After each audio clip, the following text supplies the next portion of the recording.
C'est pas facile pour l'épargnant. C'est pas facile pour l'épargnant parce qu'on est dans un marché, au niveau de l'investissement, de l'épargne, qui est un marché d'offres. Si on ne vient pas vous proposer les produits, c'est assez difficile de rentrer dans son agence et de dire « je veux un produit d'investissement responsable ». On voit bien d'ailleurs que lorsqu'on propose ces produits, les épargnants les plébiscitent.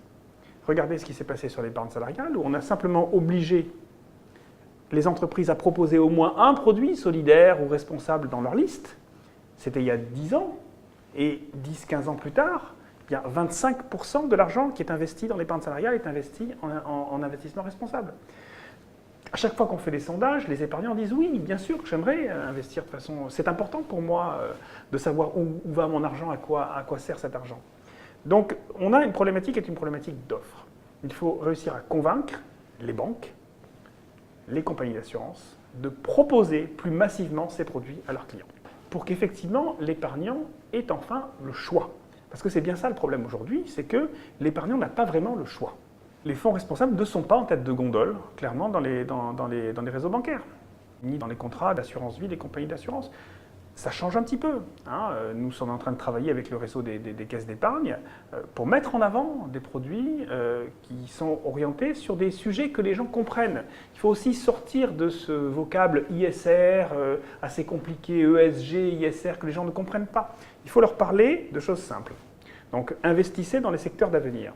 L'eau, l'agriculture, l'énergie, voilà, des secteurs qui sont évidents, on en a besoin pour vivre.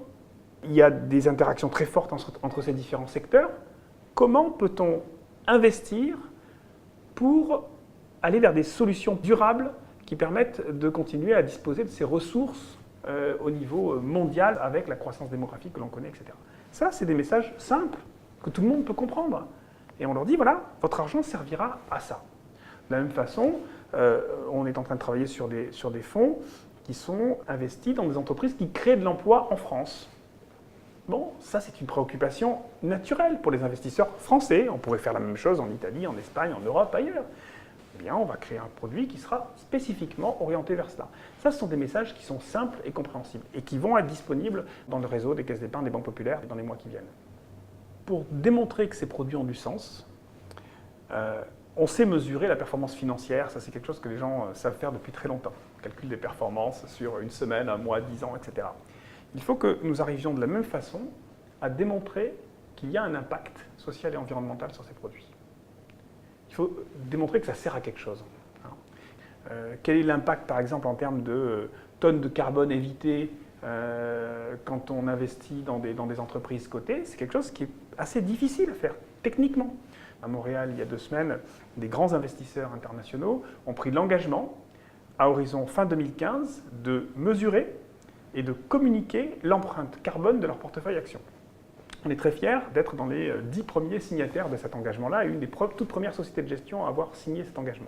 Et pendant l'année qui vient, nous allons réfléchir à la méthodologie la plus efficace, la plus pertinente pour communiquer, pour mesurer cette empreinte carbone, c'est-à-dire une méthodologie qui tienne compte des émissions actuelles, mais aussi des émissions que l'on va limiter dans le futur. Voilà. Ça, c'est de la mesure d'impact et c'est très important pour démontrer la pertinence et l'importance de ce type de produit.